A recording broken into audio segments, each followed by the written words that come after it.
రాజుల కాలంలో రాజుకి నమ్మిన బంటులుగా కొంతమంది ఉంటారండి. అంటే ఆయన ఏం చెప్తే అది.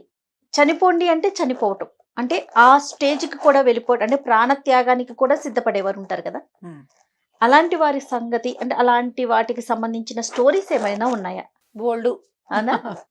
చాలా.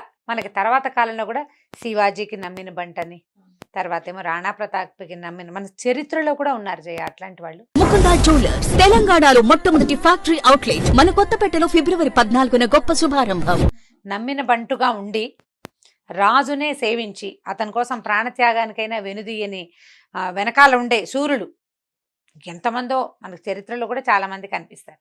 కథా సరిసాగరంలో మంచి మంచి కథలు ఉన్నాయి జయ. మనం ఆల్రెడీ కథా సరిసాగర్ నుంచి ఉపకోశ కథ ఒకటి చెప్పాం, అవునండి. కీర్తిసేన కథ, ఇవన్నీ కూడా మనం అందులో నుంచే చెప్పాం.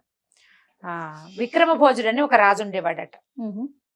అయితే కొంతకాలం అతను రాజుగా ఉండగా వీరవరుడు అనే ఒక ఆయన బ్రాహ్మడట అతను. కానీ అతనికి కత్తిడాలు వచ్చు, అంటే కత్తి యుద్ధం బాగా వచ్చు. హుహు. అతను రాజుని ఆశ్రయించాడు. నేను ఎల్లవేళలా నిన్ను సేవిస్తాను రాజా, రోజుకి 500 నాణేలు నాకు ఉద్యోగ భృతిగా కావాలి హుహు. అని అడిగాడు. హ్మ్. అడిగేసరికల్లా సరే రాజు ఇతను పెద్ద సమున్నతాకారుడట, వీరవరుడు, పెద్ద పర్సనాలిటీ, బాగా బలశాలిగా వినయవంతుడుగా కనపడుతున్నాడు. నీకు బలశాలి వినయవంతుడు 2 పాయింట్లు మీట్ అవ్వవు. హ్మ్. బలశాలి అనగానే వాడు పెద్ద బలశాలిగా ఉన్న వ్యక్తికి నేను ఎవరినైనా జయించగలనని ఒక ఫేస్ లో ఒక యాటిట్యూడ్ కనపడుతుంటుంది. అవును. ఇతడు వినయశీలిగా కనపడతాడు. హ్మ్. దాంతో ఈయన ఉంచుకున్నాడు, తన దగ్గర అట్టి పెట్టుకున్నాడు. రోజుకి 500. ఈ 500ని ఇతను ఏం చేస్తున్నాడో చూద్దాం అనుకున్నారు అని అనుకున్నాడు రాజు. కొంతమంది సైనికులు ఇతను డబ్బులు ఎట్లా ఖర్చు పెడుతున్నాడో చూడమన్నాడట. ఇతనికి భార్య ఉంది. భార్య పేరు ధర్మవతి. హుహు. ఇతను వీరవరుడు, ఆమె ధర్మవతి. ఓ బావుంది. కూతురు ఓ కొడుకు ఉన్నారు. వీరవతి అనే కూతురు, సత్వవరుడు అనే కొడుకు. ఆహా! వీరవతి అనే కూతురు, సత్వవరుడు అనే కుమారుడు ఉన్నారు. చిన్నపిల్లలే. ఓ 10 ఏళ్ల పిల్లవాడు, 10-12 ఏళ్ల పిల్లాడు, ఒక 7-8 ఏళ్ల బాలిక చిన్నపిల్ల ఉన్నారు. అయితే ఈ వీరవరుడిని అనుసరించారు సైనికులు. ఏం చేస్తున్నాడు అంటే అతను ఏం చేశాడట, వెళ్తూ ఇంటికి వెళ్ళంగానే ఒక 100 నాణేలు ఎత్తి భార్యకి ఖర్చులకి ఇచ్చాడు. ఇంట్లో ఒక 100 నాణేలతోటి వస్త్రాధికాలు, ఇంట్లోకి అవసరమైన సామాన్లు కొన్నాడట. ఓ 100 నాణేలతోటి దేవాలయాల్లో అర్చనలు చేసుకున్నాడు. 200 నాణేలని రాజు పేరుతో దానం చేశాడు. హ్మ్. అది చూసి ఇదేదో చాలా విశేషమైన క్రియగా ఉంది, ఇతను చాలా గొప్పవాడని భావించి రాజు ఇతన్ని తన దగ్గర అట్టి పెట్టుకున్నాడు. అయితే ఎప్పుడు చూసినా అతను ఈ రాజుగారి అంతఃపురం బయట, అంటే అతని రాజుగారి ఆస్థానం బయటే నిలబడి ఉండేవాడు. పెద్ద విగ్రహంలాగా ఉండేవాడు, కత్తి పుచ్చుకునేవాడు. సాయంకాలం వెళ్ళి భోజనం చేసి వచ్చేవాడు. అతను భోజనం చేసే వేళల్లో వేరే వాళ్ళు ఇక్కడ కాపలా ఉండేవారు. రాత్రంతా ఇక్కడ ఉండేవాడు. హ్మ్. తెల్లవారుజామున మళ్ళీ డ్యూటీ దిగి ఇంటికి వెళ్ళేవాడు డబ్బులు పుచ్చుకుని. భోజనాధికం ముగించుకుని కొంచెంసేపు నిద్రపోయి స్నానం సంధ్య తెముల్చుకుని భోజనం ముగించుకుని మళ్ళీ 10-11 గంటలకి మళ్ళీ రాజుగారి సేవకు వచ్చేసేవాడు. చాలా కాలం గడిచిందట. ఒకనాటి రాత్రి ఏమైందట, బ్రహ్మాండంగా వాన పడిందట. మేఘాలు ఉరిమేస్తున్నాయి, అసలు మామూలుగా లేదు, గర్జనలతోటి భయంకరమైన ప్రచండమైన వాన పడింది. అయితే రాజు భోజనం చేసి బయట ఎవరున్నారో చూడడానికి, ఎవరు అక్కడ అంటే నేను వీరవరుణ్ణి ఉన్నానని సమాధానం చెప్పాడు. రాజుగారు పడుకున్నాడు. పడుకున్నాక ఓ 2-3 గంటలకు పెద్దగా పిడుగుపాటు పడి మెలకు వచ్చింది ఈయనకి, రాజుకి మెలకు వచ్చి ఏం చేశాడు, మళ్ళా కేకేశాడు. ఎవరున్నారంటే వాన పడుతున్నా నుంచునే ఉన్నాడు అతను. నేను వీరవరుణ్ణి నుంచున్నానని చెప్పాడు. 2 సార్లు లేచాడు రాజు రాత్రి. ఆ 2 సార్లు అతను మెలకుగానే ఉన్నాడు. వీరవరుడు మామూలుగా వాన పడుతుంటే ఏంటి, ఏం ప్రమాదం వస్తుంది అని మునగ తీసుకుని ఒక మూల కూర్చుంటారు ఎవరైనా, చలేస్తూ ఉంటుంది, నిద్ర పట్టేస్తుంది చలికి. కానీ ఇతను పడుకోలేదు, అసలు కూర్చోలా, నుంచున్నట్టే ఉన్నాడు. ఇంతలో ఏమైందట, ఈ వీరవరుడు రాజు ఇద్దరు ఒకరితో ఒకళ్ళు మాట్లాడుకున్నారు. ఎవరు అని ఈయన అడిగినప్పుడు నేనున్నానని అతను చెప్పిన ఉత్తర క్షణంలో, మరుక్షణంలో ఒక స్త్రీ దుఃఖం, ఏడుపు వినపడుతుంది. ఒక ఆడ మనిషి ఎవరో ఏడుస్తోంది. ఏడుస్తుంటే ఇతను అన్నాడు, వీరవరా ఎవరో ఏడుస్తున్నారు చూసిరమ్మన్నాడు. ఎవరినైనా చూడమన్నాడు. ముందు ఇక్కడ ఎవరు లేరు ప్రభు, వాన కదా, నేనే వెళ్ళి చూస్తానని కత్తిపుచ్చుకుని వీరవరుడు బయలుదేరాడు. ఈ రాజు వానలో ఇంతసేపు తడిపొడిగా తడుస్తూ కూడా వీడు నుంచున్నాడు, ఇప్పుడు అలా వెళ్ళిన వాడు ఇంటికి వెళ్ళి పడుకుంటాడేమో చూద్దామనుకున్నాడు. తను కూడా దిగాడు. వీరవరుడికి కనపడకుండా అతని వెనక నుంచే ఈ విక్రమభోజుడు గారు నడిచి వెళ్తున్నాడు. ముందుకు వెళ్తే ఒక చెరువు దగ్గర ఒక అత్యద్భుతమైన సౌందర్య రాశి అని ఒక స్త్రీమూర్తి కూర్చుంది. ఆవిడ ఏడుస్తోంది. ఈయన దగ్గరికి వెళ్ళాడు. ఆవిడ బోళ్ళంత అలంకారం, త్రిశూలం కూడా ఉంది ఆవిడ పక్కన, చాలా అలంకరించుకుని ఉంది. ఏమమ్మా ఏంటమ్మా ఇంత సర్వాలంకార శోభితగా ఉన్నావు, ఎందుకు ఏడుస్తున్నావు అని అడిగితే, అయ్యా నన్ను భూదేవిగా తెలుసుకో, నేను భూదేవిని. ఇప్పుడు నా భర్త విక్రమభోజుడు, ఇప్పుడు ఈ సామ్రాజ్య లక్ష్మికి ఆయనే కదా రాజు.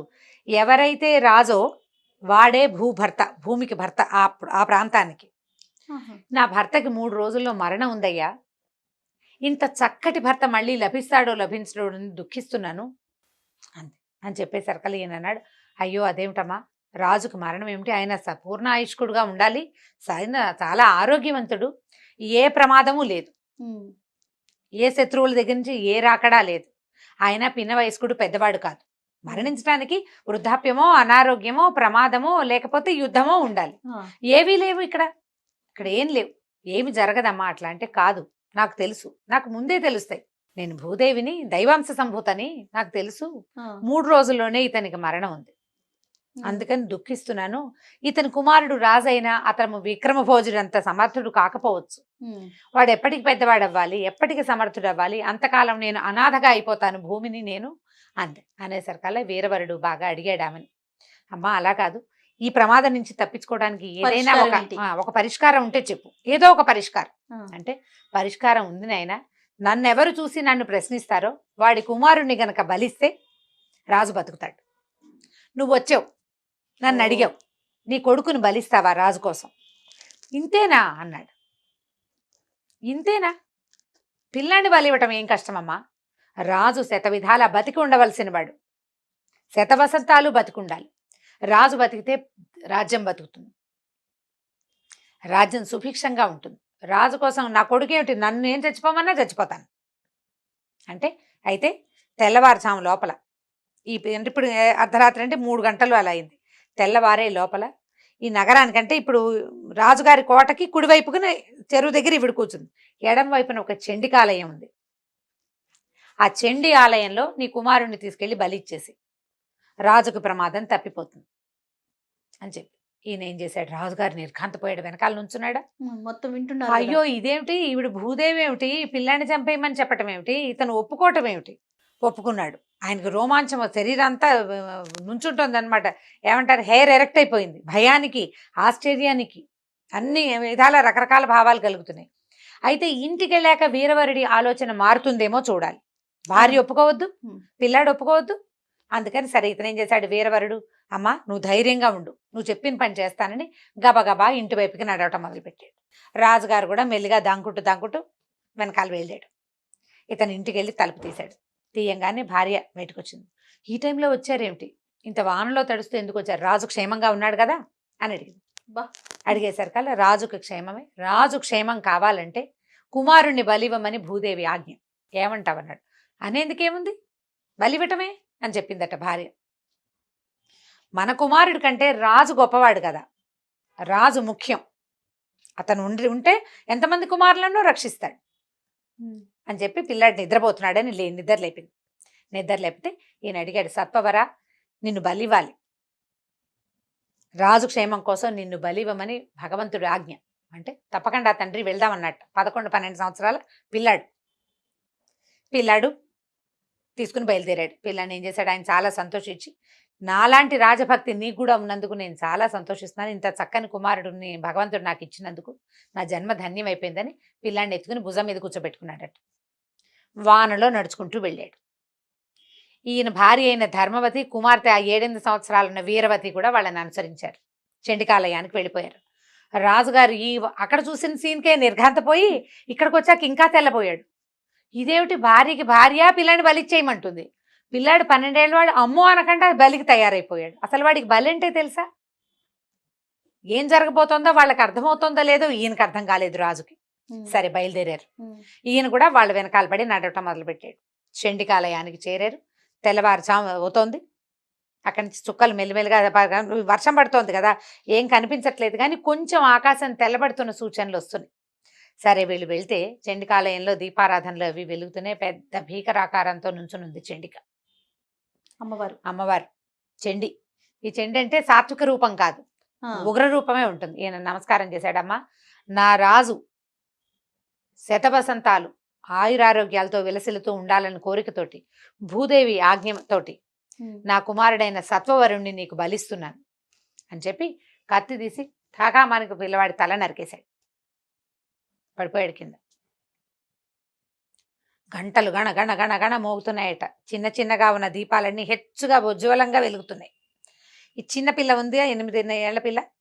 అతని తలని తల నరికేశాడు. ఆ తల దగ్గరికి వెళ్ళి కూర్చుని ఏడుస్తూ, అయ్యో అన్నయ్య నన్ను వదిలిపెట్టిపోయావా అని హార్ట్ అటాక్ లాంటిది వచ్చేసి ఆ పిల్ల కాస్త మరణించిందట. భయంతో ఆ, దిగ్భ్రాంతికి లోనైంది, మెడ నరకబడింది. ఆ తల చూసేసరికి పిల్లలు బెదిరిపోతారు. భయంతో పిల్ల గుండె ఆగిపోయింది. పిల్లవాడు మరణించాడు, పిల్ల మరణించింది. ఈ ధర్మవతి భోరుమని ఏడ్చింది పిల్లని చూసుకుని. ఏడ్చి, నాథా రాజు రక్షింపబడ్డాడు, దేవి కూడా కటాక్షించింది, అందుకే గంటలు మోగుతున్నాయి, దీపాలు ఉజ్వలంగా వెలుగుతున్నాయి. కాబట్టి చూడు, చిన్న పిల్ల తన అన్న మరణాన్ని తట్టుకోలేక వాడిని అనుసరించి వెళ్ళిపోయింది. ఏమిటో కటికరాయిలాగా నా పిల్లల్ని అనుసరించలేకుండా ఉన్నాను నేను. ఒక పని చెయ్యి, నాకు ఒక చితి పేర్చు, రాజే మనకి ముఖ్యం, నువ్వు రాజును సేవించు, నేను నా పిల్లల్ని అనుసరిస్తాను. చితి పేర్చమంటే చండికాలయంలో నైవేద్యం పెట్టడం కోసం వంట చేస్తారు. వంట చెరుకుకి ఒక పక్కన కొన్ని కర్రలు అవి పెట్టున్నాయట. ఈయన ఏం చేశాడు, ఆలయం ప్రాంగణంలోనే ఆ కర్రలు 4 పేర్చి నిప్పంటించాడు దీపాలతోటి. ఆవిడ అగ్నిప్రవేశం చేసేసింది బిడ్డల కోసం. పిల్లల్ని అనుసరించి వెళ్తాను నేను అని చెప్పేసి ఆవిడ ఏం చేసింది, ఈ వీరవతి కూడా, ఈ ధర్మవతి ఆయన భార్య కూడా ఆ మంటల్లోకి ప్రవేశించేసింది. భగ భగ భగ మండిపోతున్నాయి మంటలు. కిక్కురు మంటలేదు ఆవిడ. నిశ్శబ్దంగా తన పిల్లల్ని తలుచుకుంటూ అగ్నికి ఆహుతైపోయింది. రాజుగారు చేష్టలు దక్కి నుంచున్నాడు. ఈ చంపేయటం ఏమిటి, ఆ చనిపోవటం ఏంటి, ఈ అగ్ని ప్రవేశం ఏంటి, ఆవిడ అడిగితే మాత్రం ఇతని చితి పేర్చటం ఏమిటి భార్యకి. అప్పుడు ఈ లోపల నుంచున్న వీరవరుడు నిశ్శబ్దంగా నిలబడ్డాడు కొన్ని క్షణాల పాటు. అమ్మా, రాజు క్షేమంగా ఉన్నాడు, ఇక ఏ శక్తి రాజుకి మరణాన్ని దగ్గరికి రానివ్వదు, ఎవ్వరూ ఏం చేయలేరు, కాబట్టి నా తలని కూడా నీకు సమర్పిస్తాను. రాజు మరింత కాలం ఆరోగ్యంగా ఉండేందుకు అవకాశాన్ని ఇవ్వు, నన్ను కూడా నైవేద్యంగా తీసుకో నా కుమారుడితో పాటని తన మెడ నరికేసుకున్నాడట. నరికేసుకోవటం ఏంటి, చండీ విగ్రహం నుంచి అమ్మవారు లేచి బయటకు వచ్చేసిందట. తల పడిపోగానే వెంటనే ఈవిడ బయటకు వచ్చింది. ఎంత గొప్పవాడివయ్యా నువ్వు, నీ ప్రాణత్యాగం వృధా పోదు అని అతన్ని బతికించింది. కోరుకో, నీకేం కావాలో.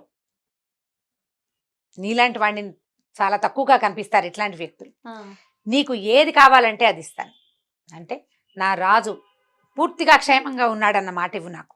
ఇప్పటికి కూడా బిడ్డలు భార్య అడగలేదు. అనలా అడగకుండా రాజు క్షేమం, అతనికి ఏ ప్రాణహాని లేదు, అతనికి ఏ ఇబ్బంది రాదు అన్న మాట ఇవ్వు తల్లి నాకు మొదటిది. ఇంకొక వరం కోరుకోమంటే నా భార్య బిడ్డల్ని బతికించమన్నాడు. సెకండ్ ప్రిఫరెన్స్ ఫ్యామిలీకి. ఈ పిల్లలు తల్లి లేచి కూర్చున్నారు. మంటల్లో ఉన్న ఆవిడ మామూలుగా వచ్చేసింది, తల నరికేసిన పిల్లవాడు లేచాడు, గుండె పగిలి చనిపోయిన పాప లేచి కూర్చుంది. సరే, నలుగురు. ఇదంతా చూస్తున్నాడు రాజు. అమ్మవారు బయటికి రావటం, ఆవిడ అతని తల మళ్ళీ వెనక్కి అతుక్కోవటం, వీళ్ళందరూ లేచి రావటం, ఇదంతా చూసి అమ్మయ్య అని అనుకుని ఆయన ఏం చేశాడు, గబగబా వెళ్ళిపోయాడు వెనక్కి.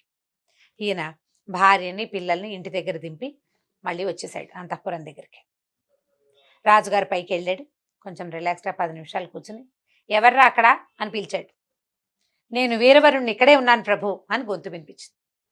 అతను వెళ్ళిపోలా, ఇంటికి వెళ్ళి రిలాక్స్ అవ్వాల, వాళ్ళని ఇంట్లో దింపి మళ్ళీ వచ్చి నుంచున్నాడు ఇక్కడ.